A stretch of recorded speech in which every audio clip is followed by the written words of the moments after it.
Okay, I'm looking at my audio because you remember like a while ago I had a thing where my audio was completely screwed up. I'm checking the waveforms. The waveforms all look okay. So don't do this. So for some reason I felt like I would just touch base on the whole situation with like my work and my schedule. I guess like part of it is because obviously I am actually recording later in the day. By the way, like the sun today, it's one of those days, it's actually quite pleasant, but not when you're recording, because it's one of those days where it's not very humid and there is a light breeze, but it is very sunny. And it's like the kind of sun where you just feel like the second that any part of your body is in direct sunlight, you just feel the warmth immediately pounding on you. And that's actually quite nice because it gives you a real sense of variability in the weather. If you're a bit too hot, you can kind of get into the shade. It's immediately cool. It's not like the heat kind of sticks to you as it does when it's humid. You may even get the breeze coming in. But if you're like, you actually want to go out in the sun, you want to experience the nice warmth of the sun, you can just step outside and and there's not a cloud in the sky. Immediately just, oh, there's the warmth. Here it is. It's very nice, except for when you're trying to record a video, because then of course you do not want your window open, letting the breeze in, because that's going to create a lot of noise and like, you know, people will be able to hear you and that's embarrassing. Or rather, and also is that you want light. You want like nice natural light to make your picture quality good. And that means all of the heat coming into your room. So it's not a great combination. My laptop is basically on fire. So we'll see. I'm a bit worried it might crash today. I'll remember to start recording while I'm at it.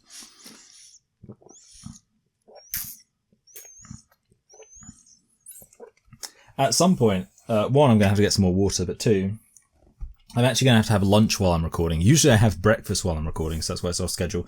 Yeah, I just want to like explain kind of where I've been at mentally, I guess, for this past 3 months. It's kind of, it sort of was kind of the case before this, but essentially in June I went to America on holiday, and because of that, I had a sense of like certain things that I wanted to get done before I went on holiday.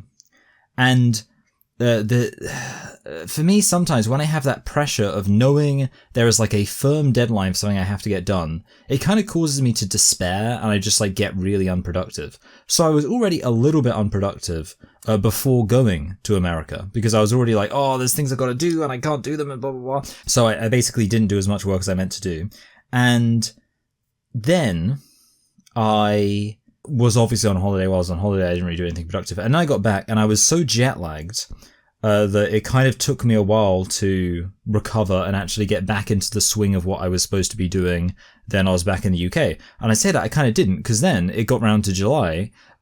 Finally, everything was finalized for purchasing a new house. Lovely, fantastic, you know, very, very happy that that happened. But that then meant there was loads of stuff I had to sort out in the new house, which I just wasn't expecting at all. Like I had to basically, you know, like the house is a little bit of a fixer-upper, not massively, but it was just like there was some shortcuts taken with the construction, and we had to like, I mean, I had to do some of the stuff, but some of it obviously I just, you know, it would have been ridiculous for me to learn the expertise to DIY it, so I just, you know, had to get in contact with the people who were, you know, going to be helping out, and yeah, essentially I was doing all of that, and the issue is it didn't actually take that much time, but because it was something that always needed doing, it made it really difficult for me to focus on what I was supposed to be doing. And I basically found myself in a situation where because I was, and this is the reason why I need a schedule. Like there's a simple reason why I need a schedule. It's because unless I have a schedule, I always feel like whatever I'm working on, I'm putting off something else. So because I basically, because all of this work was work I was not expecting, I hadn't factored it into my schedule, and I couldn't take the time to completely rearrange like my whole, you know, schedule, because it takes like a good while to like actually move everything around. And I was like, well, I'd be wasting time moving everything around because I'm not even going to know what's happening in the first place or whatever. I won't bother with the schedule. But then it meant every single time that I was working on a video, I was thinking, should I be contacting someone? Should I be contacting one of the builders, one of the plumbers? Should I be going over to the house myself and doing some painting or some plastering or whatever? And then of course when I was doing all that stuff, whenever I was over at the house, I was thinking, oh, should I be working on a video? And because I didn't have like a set, this is when I do the thing time, it made it really difficult for me to feel like I was ever being productive, because I was always just aware of like what I wasn't doing at any given point. And then on top of this, there was just like a whole load of, there's still like, I've got a pile under my desk here, and it's just like all of the like bills and bank accounts and stuff that need to be set up. And yeah, it's just, it's annoying. And essentially it has led to me finding myself in a little bit of a, and this is going to be exaggerated. None of the words I'm about to say, none of these 3 words are going to sound great. In fact, I'll make it 4 words. An anxiety, depression, downward spiral. Now that sounds worse than it is, because, but it's kind of true, but I'll add a word to, measure it slightly. A mild anxiety, depression, downward spiral. And what I mean by like, when I say like anxiety and depression, I mean essentially feeling anxious. You can kind of already probably work out what the anxiety is, like feeling anxious about the fact there's so much to do, and then feeling depressed about the fact that I'm not able to do, or like being depressed about stuff I haven't done. Being depressed about stuff I haven't done. And those things reinforce each other, because the more like negative I felt, the more that made me not want to do any work. But then the less work I did, the more anxious I felt about the fact I wasn't doing the work.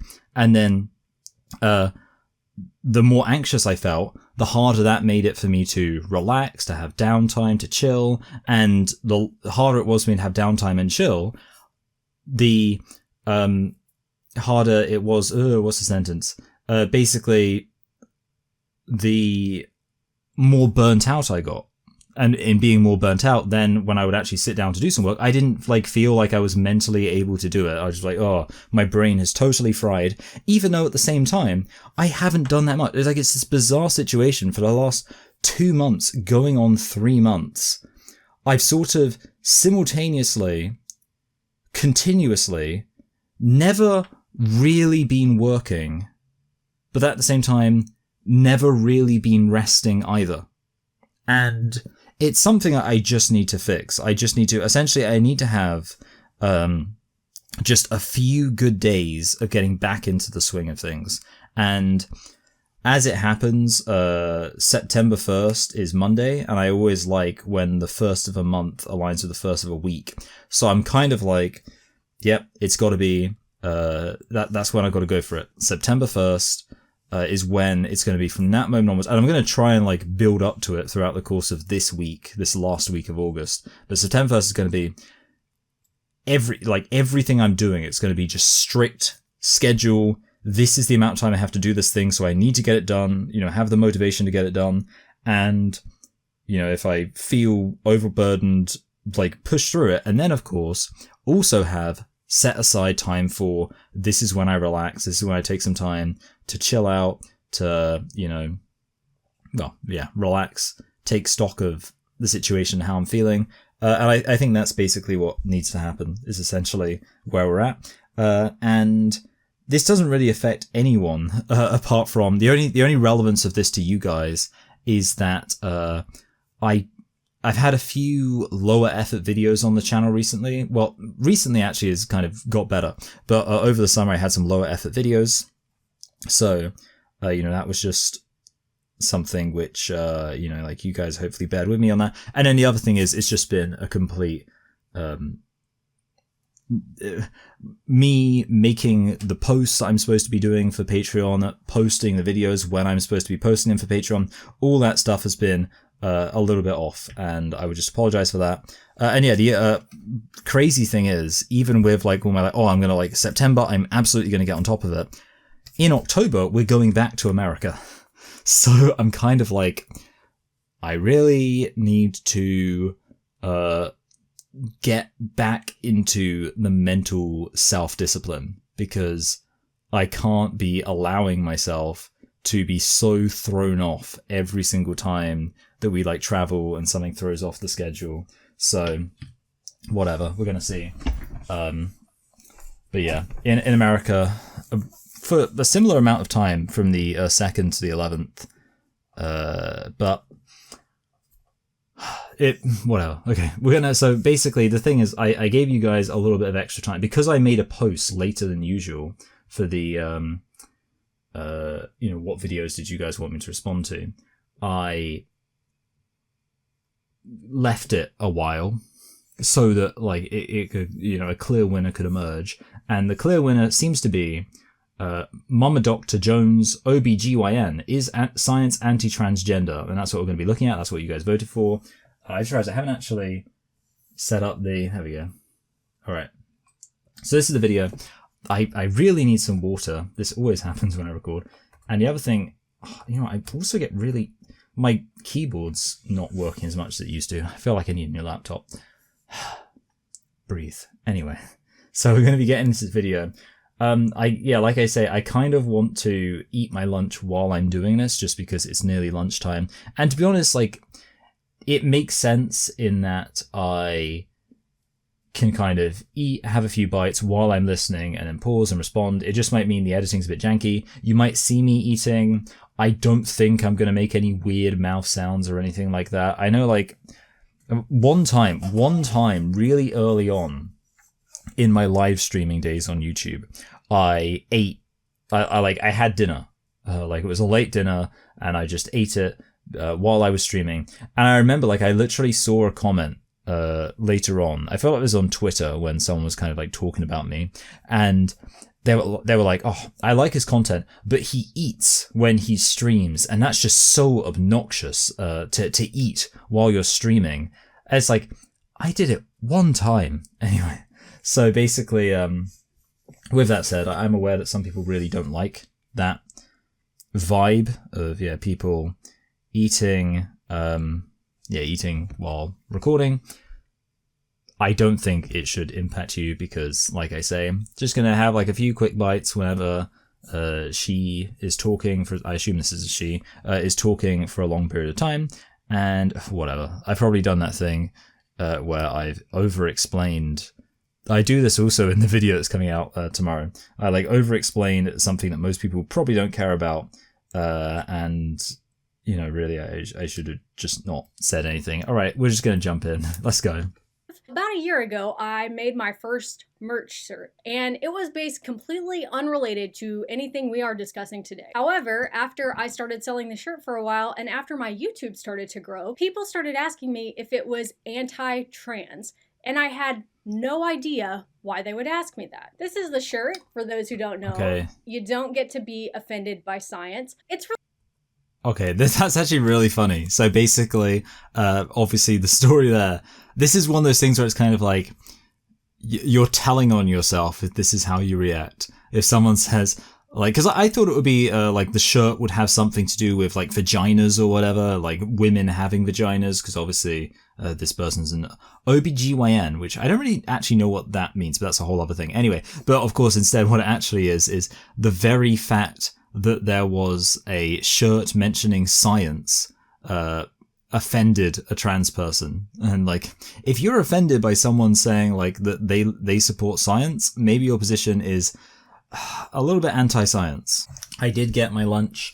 I left this recording. That's a massive waste of camera space.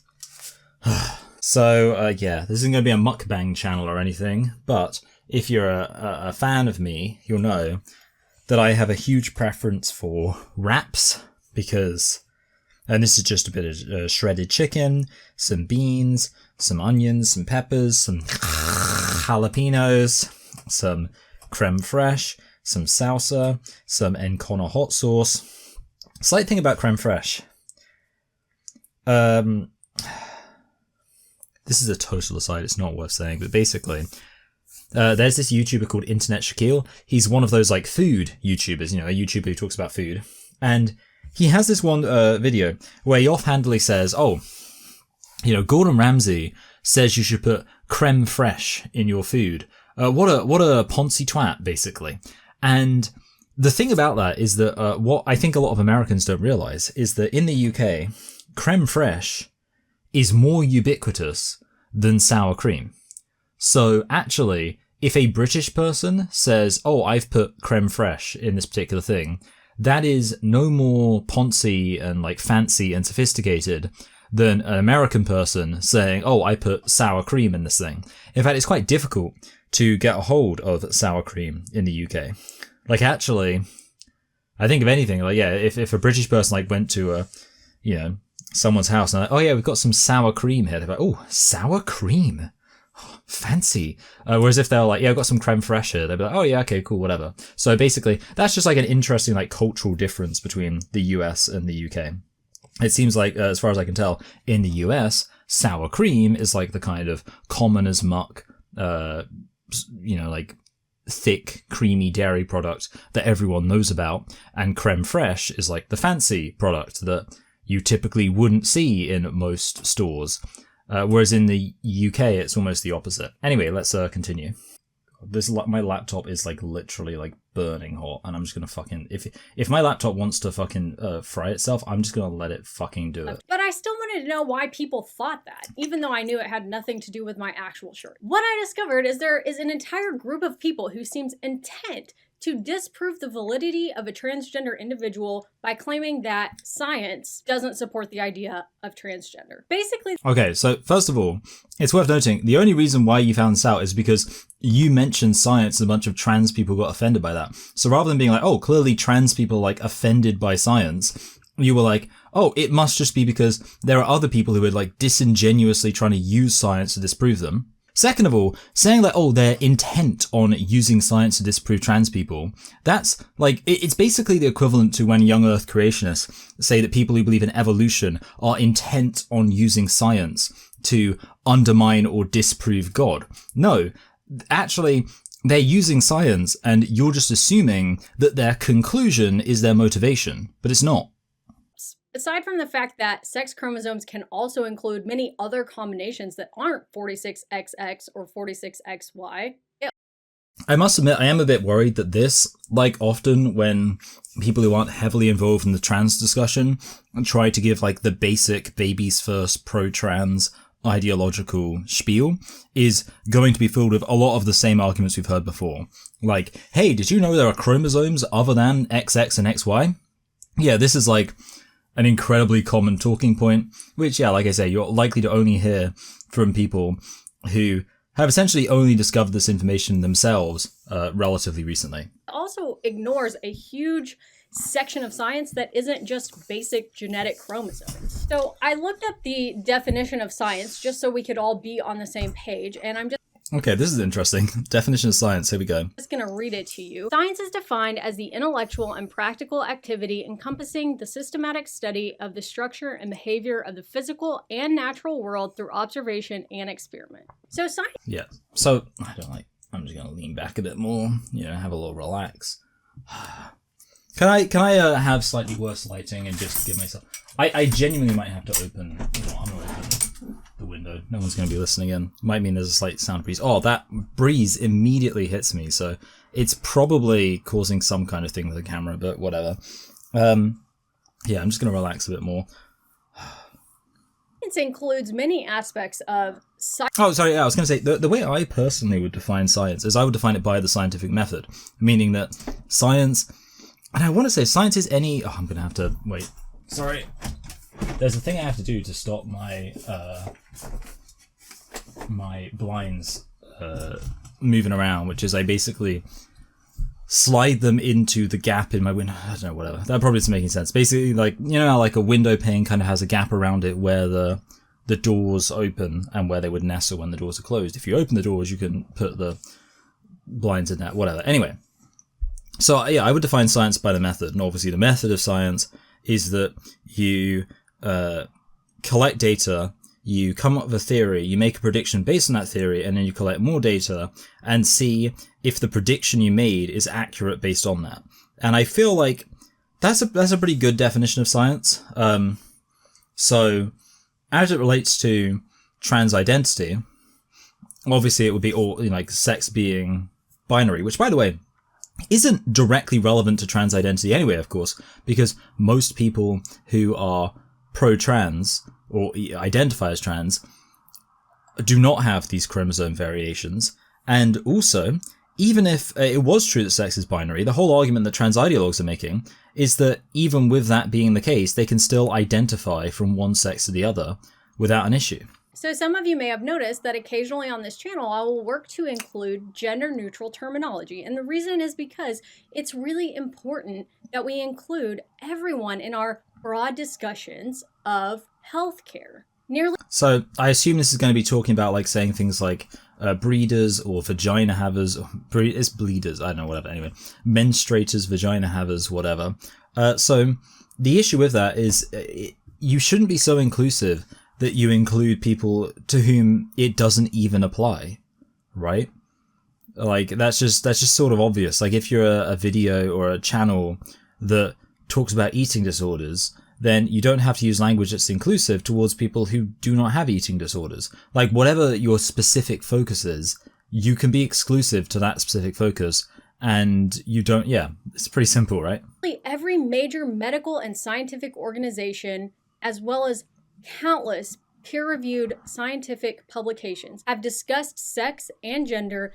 Okay, so yeah, this is the standard thing, like basically just passing the buck and saying, hey, I don't have any arguments here, but here's a load of studies that have all agreed with, this position, but then you don't know exactly what arguments those people are making and how they're defining these terms. And of course, the wider issue here is that, and I know that the video is about like science, whether science is anti-transgender, but of course, the question of whether trans identity is valid isn't really a scientific discussion. Like, you can't make observations in a laboratory and from that ascertain that it makes sense to understand woman as a category that is not defined by biological sex. And agreed, transgender individuals are extremely valid, not a choice, not a mental disorder, simply extremely valid. That's very scientific language. A person who doesn't identify with the sex that they were assigned at birth. And it is okay, so what do you mean doesn't identify with the sex they define at birth? That doesn't seem like scientific language. What other scientific contexts are there, since you're talking about science here, where something can be true of someone, like whether we're talking about their sex or their height or their age, but then we would come up with a separate categorization that we are arguing from a point of view of science is valid, but the substance of that categorization is just that they don't identify with the scientific truth. That doesn't really seem like that would be science, does it? Below. I am editing this video and it is the 4th anniversary of the Pulse nightclub shooting. We are in the midst of a global pandemic, and amongst all of those things, I am just seeing our current midst of a global pandemic. This is quite an old video then. Administration has chosen to roll back really important healthcare protections that are provided to... See, the fact that this is an old video kind of makes me... And I assume this is talking about the first Trump administration. I mean, it pretty much must be. So we are talking 2020 here. That kind of makes me more worried that this video is going to be quite insubstantial in light of how much the discourse has progressed since then. Like, if someone was talking about this issue all the way, but like pre-J.K. Rowling, then like essentially that was a point where just the very basics was enough to be considered substantial. Whereas of course nowadays, because the broader conversation is so substantial, you want to actually be adding something if you're going to be talking about the issue. The entire LGBT... I'm kind of interested how this video is going to get to 19 minutes in length. Gender, starting with some definitions. What is sex? In general, sex... Oh, I feel like that camera is slightly out of focus. Oh yeah, sorry, yeah. Blurry camera. Yeah, for some reason every now and then my camera's blurry. I really need to learn how cameras work. Like, that's such a basic thing I need to learn, but just like, how do you actually, like, what lenses do you do? Yeah, because essentially my camera is just very... I mean, it's not a cheap camera, but it's very basic in terms of its function. Sometimes it's thought of as just being genetic sex, like what your chromosomes are, but that's not the full picture, right? Because most of us have never had our chromosomes looked at, and we may not even know what our actual chromosomal makeup is. Sex is also... Yeah, I mean, that's accurate. So essentially, obviously, chromosomes are an indication of a reality that is much more identifiable. And I will say, it's worth saying, you can define something by that which you can't really see, because ultimately it might be the case that the way that you as an individual tell that something is the case might not always be attached to its formal definition, you know? And most people don't even know, I imagine most people don't know what the formal scientific definition for a human being is, and yet they can still recognize, or even a species in general, and yet they can still recognize different species. So, made up of a second component, which is phenotypic sex, or the way that you look to the world. Yeah, so the phenotypic sex, that's not really accurate. The phenotype, it specifically has to have developed from your genes, and or, if you like, although really this is just the genes of extra steps, how your environment impacts your genes. And of course, if you're a biological male and you get a boob job or a vaginoplasty or whatever else, that is not, your genes don't interface with that at all. If anything, maybe they resist it. But yeah, certainly your phenotype, it just being how you look. No, if it's something that is done completely contrary to your genotype, then it's not. That's not what it is. There we go. I don't know why I felt like sometimes I always struggle to end my sentences. When you're born, the only way you can look to the world is your genitals, basically. And so at birth, you're assigned a sex. The only way you look is your. I mean, there are other it's kind of accurate in that a lot of these secondary sexual characteristics don't really come along until you hit puberty. But that's still kind of a funny way of phrasing it. Yeah, I mean, your genitals and your gonads, it has to be said. So I feel like my camera has frozen. Give me a minute. It's something to do with the heat, man. I tried to. Okay, whatever. Fuck it. So I'm about to fuck everything up again. Boom. So what I need is a laptop cooling pad, because essentially the laptop gets hot and then the desk that the laptop is sitting on gets hot. You still probably can't see me, by the way, but just give me a minute. Yeah, the laptop gets hot, the desk the laptop's sitting on gets hot, and then the only thing the fan can do is pull up more air from the hot desk. So it's just funneling boiling hot air through itself, which just doesn't seem good to me. Yeah, I feel like this laptop is on its last legs, but that really ticks me off, because I only got this in the winter of 2022. Is that right? Yes, I think I would have got this in the winter of 2022. Maybe I should try and find out when I got it, because I really feel like a laptop should last at least 5 years, which means this has another 1.5 years to go, and it really feels like it's not going to make it, considering it's thus far only made it 3.5 years. Anyway, so let's jump. Let's fix. So essentially, what's happened here is that when I move my camera, it stopped working. A whole spectrum of people who identify as gender fluid or non-binary, meaning they don't really feel like they fit in any of these boxes. Someone whose sex was assigned at... Yeah, it's so basic. I'm very bored by this video. It doesn't help that I'm hot, which doesn't work for the whole boredom thing. But essentially, yeah, I don't know, do I have to yeah, the gender thing. Okay, but what's your evidence for this being a reality? I mean, this is supposed to be science. Is science anti-transgender? Well, what is the science to gender? Doesn't identify with the sex that they were assigned at birth is considered transgender. My gender identity is different than the identity that I was expected to have based on the way that I looked at birth. So one of the weird premises here, because you're talking about gender as social constructs and all that kind of stuff, is you're implying that in 2020, which was not so different from now, that people are expected to have certain gender roles and expectations based on their biological sex. It's just no, I wouldn't be hey, I like wearing a dress, therefore my gender is different from what was expected of me when I was assigned male at birth, because aside from the fact I wasn't assigned male at birth, I was observed to be male, it's also the case that I don't know for a fact that anyone expected me to not wear a dress. I think my parents are pretty progressive. I don't know if they would have cared how I presented myself. I'm a cis woman. I was born and they called me a girl. I felt like a girl my whole life. I've never... So yeah, I was born and they called me a girl.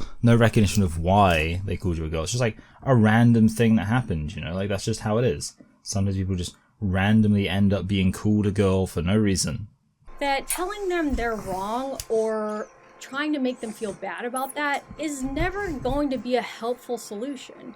Yeah, sure, but there's a line between like telling them they're wrong and trying to make them feel bad and actively telling them that they are correct about the fact they are in the wrong body. Like, obviously you can disagree that someone's in the wrong body while still being like kind to them. That shouldn't be hard to do. Like, you can tell someone they're wrong in a polite, kind way. Lots and lots of research has gone into the importance of gender affirmation, and the process of getting there is... So again, the problem with all this, again, like, it's so basic. Like, I don't know, I feel like I'm wasting my life because you guys kind of already know this because this is all the stuff that we've spoken about many times before. But the big issue of all of these like arguments about, like proving that gender affirmation is good and like really helpful and stuff. The problem with that is that it's not based on an understanding or a consideration of other ways we could fundamentally order society differently. As I always said, like I don't doubt for a second that in this society where we have all of these like strict expectations attached to gender, people are going to feel very intense feelings about it. But the question is, could we organize society differently so that people wouldn't have such feelings as strongly? Transgender people are people just like you and I, and the way that they feel better about themselves and comfortable in their bodies is by being encouraged and affirmed to identify as the person that they are and not told that they're doing it wrong. So some of the arguments we see trying to... I got this laptop on the 13th of January 2022, there you go. So it needs to last until the 13th of January 2027 before I could possibly feel like I've got my money's worth and replace it with a different one. Validate the existence of transgender individuals. You can't change your sex. Okay, nobody is really claiming that you can change your genetics. Again, some people are... so the argument here is going to be no one's claiming you can change your genetic sex, but you can change other aspects of sex. Again, this is like the bad way of understanding sex, which is that it's a checkbox. Obviously, this is the thing I mentioned with my Rebecca Watson video that was like the last video I uploaded. By the way, like I'll say this, like this woman, she's an OBGYN, right? So she's just she's a doctor. I don't know, like, if that necessarily means she qualifies as a biologist. Like, in some sense, yeah, it makes her an expert on women's sex, but not on like the deeper aspect of how do we understand it on a theoretical level. So I know some people might say it's ridiculous for me to be like, oh, so you're saying this OBGYN doesn't understand what makes a woman female, but if she's ideologically captured and she doesn't understand the actual reason why it doesn't make sense, well, yeah, it is kind of going to be an issue. It's phenotypic expression, meaning the makeup of a person's body, as well as the gender identity is all a part of their sex. No, you can't change your genetics, but I would argue that... So they just got the claim, your gender identity is part of your sex. Yeah, this is kind of the problem with the tick box approach. Again, it all feels redundant because we have covered all of this exact same stuff in the Rebecca Watson video, but this is the problem with the tick box approach, is that it means that you are acting as if all of these things are of equal significance. Like, yeah, sure, I'm not a male in terms of or I'm not a female in terms of my genitals and my gonads and my chromosomes, but I am in terms of my like self-identity. And therefore, I'm at least like a quarter female, which is ridiculous. But at the same time, someone's legal sex, which gets into another kind of gray area because those definitions vary by state and by country, is not just made up of their chromosomes. And we know that to be true because most of you have never had your chromosomes checked, yet you have... Yeah. So yeah, the legal sex thing. And it absolutely is valid that when we are trying to work out what do we actually mean by sex, we have to consider in society what do we use the word sex to mean. And yeah, we don't just use it to be a strict describer of someone's chromosomes, but we also, zomes rather, but we also don't use it to describe just the way someone identifies. That's not a very natural way for us to understand sex at all. A sex is signed as a legal sex on your documentation. I happen to know my chromosomes. They're 46XX, but that doesn't mean that everybody who gets their chromosomes checked. I happen to be, that's a very casual flex, I happen to be a real woman.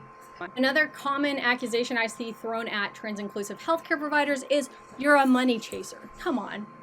I don't make extra money by seeing someone who identifies as a man, but still has a menstrual. Well, yeah, but you do get extra jobs. Like, you get extra work from that. So, it's not as if, like, basically, I would say this more so applies to the plastic surgeons rather than somebody like you, yes. But the fact that the medical industrial complex does have an advantage to encouraging trans identity, considering trans-identified people would need to see you way more, or would need to see medical professionals way more. And I would imagine, like, someone who's got the full-on open wound, if that is something you're willing to actually look at and be like, yes, let me, as an OBGYN person whose job is to look at women, like, I'd be interested, does this person actually look at so-called neo-vaginas? Because I would assume this person looks at the vaginas of trans-identified females.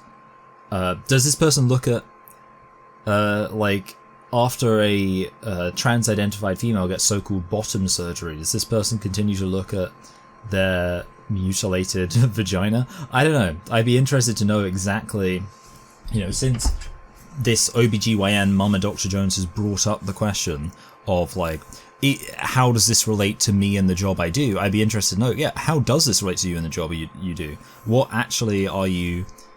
You know, who exactly are you seeing and how does trans identity relate to that? Do you just see biological females who identify as men, or do you see, I want to know, like, does this person look at biological males who identify as women and claim that their penis is literally a vagina and, like, agree to play along with that? Cycle, and they need me to help them with that. And it's extremely important for me as a healthcare provider to be vocally trans inclusive. Sorry, so the statement there was so-and-so menstrual cycle, so I guess this does imply so-called trans men. In videos like this, the likelihood that someone who identifies as a man but could benefit from the information, watching that and not feeling uncomfortable like they don't belong there is really... So yeah, this is very much focused on trans-identified females so far. But if I just refer to everybody when I'm speaking to a group of people as people, it's easy to listen and decide if the information applies to you. Of course. Yeah, like at the end of the day, it's not inaccurate, it's just kind of cringe because we know why you're doing it, because you subscribe to this nonsense ideology. Of course, if I see you in my clinic and you're a woman, I'm going to refer to you as a woman. I'm a woman. I'm a mother. I take great pride in both of those identities, but it doesn't decrease my ability to possess those identities because someone, when talking to a group of Okay, people, so this wasn't quite pre-JK Rowling, for the record. calls me a person. And why does it matter? Wait a minute. Oh, it was 2020. For some reason I was thinking that JK Rowling's big turfening, if you like, was 2021. I guess because I just didn't realize how much happened in the summer of 2020. So the summer of 2020 had George Floyd, COVID, and JK Rowling. Wow. Speaking to a group, trying to increasingly use gender-neutral language when you feel that it is possible and valuable, and just being open to learning, willing to dialogue, willing to discuss, willing to change what you've thought if someone presents information that is scientifically based and important for you to make. Okay, so you haven't really presented much information that's scientifically based, for the record. I will give you kind of a basic overview. Typically, hormonal transition will be handled by an endocrinologist. Occasionally, other doctors who've received additional training in hormonal transition will also take care. So I'm kind of checked out because this stuff just hasn't been like, you know, we kind of had a whole spiel about like, oh, you gotta be like, take care of trans people are gonna take their own lives if you don't take this seriously, and now obviously talking about how this works, and obviously, I mean, as you can, like, as I've communicated several times right from the start, this is kind of a lot of content that we are overly familiar with at this point in the discussion, so there's not too much to say, and yeah, I'm not gonna pretend it helps that the weather is, again, the weather is pleasant except for the fact that, well, my laptop has been annoying me in general. I don't know, yeah. I don't know what to do. My laptop. Whatever. I'm just like starting to think about like when I first started having problems with this laptop. To be fair, I first started having problems with this laptop over a year ago. So it's already made it a year of me having had issues with it. But then I'm kind of like, still, that means like, so you can, like, there's two ways of looking at it, right? You could say, well, if it's already made it a year, that means, oh, it should be able to make it another year and a half because it only needs to do what it's already done and a bit more. But the alternative way you could say is, oh no, it's already been hanging on for a year. Can it really hang on another year and a half? Which, by the way, that means I first started having issues with it when it was only, what? 2.5? Yeah, 2.5 years old. But the percentage who do will see probably an endocrinologist, and then the people who have surgery will generally be taken care of by a multi-specialty group of people that includes usually a plastic surgeon at the minimum. I can link some information from the Association for Transgender Health and the Endocrine Society in the description box below. Of course, it is possible, by the way, sorry, I'm still just talking about my laptop. It is possible that when the weather gets much colder, this laptop will just be perfectly fine. Like, it's only, I mean, it's not great that it's so reactive to the amount of heat, especially, it's not even boiling hot, it's 24 Celsius, which you can do the conversion yourself if you're from America, but yeah, 24 Celsius is not boiling by any means. It is actually a pretty comfortable temperature. Like, I do not feel, like, I'm not like sweating, I'm not baking. It's only slightly irritating because of the fact that I had my window closed for as long as I did, and the fact that my laptop is like making some heat. But again, like, that's the thing. You would think like it should be able to handle this level of heat, but it clearly can't. One, try to remember that everyone is terrified the first time they go to the gynecologist. This will add layers to that. Not Barbie. She was really happy about it. If someone is purposefully misgendering you, treating you inappropriately, or basically ignoring your requests to have your pronouns used, that is a reason to end the appointment. If you don't feel respected... You know what would be interesting? I wonder whether or not a like a trans-identified male would be upset and bothered if he had a male gynecologist. I imagine that actually that would cause problems and a reaction of, no, I don't want this, even though by saying that, you're admitting that you recognize it matters and it is important who is a man and who is a woman. And you recognize the distinction of that is something, whereas, and like, then obviously you got to wonder, would they be completely okay? I mean, I'm sure there are lots of women who have a problem with male gynecologists. Would you be completely okay with a biological male who's a gynecologist saying, oh, don't worry though, I identify as a woman? Probably not. To be honest, in my view, it is weird that men become gynecologists. Like, I think that is an incredibly I honestly do think it should be, like, basically illegal. Like, I don't understand why on earth a male would want to become a gynecologist. Like, I imagine any male makes that decision for, like, good reasons. And isn't Bill Cosby's character in The Cosby Show a gynecologist? Horrible. If you have any questions, leave them down below. If you're new and would like to subscribe, we would love to have you. Grab yourself a Science is Inclusive shirt at Teespring in the link in the description. Be kind to yourself.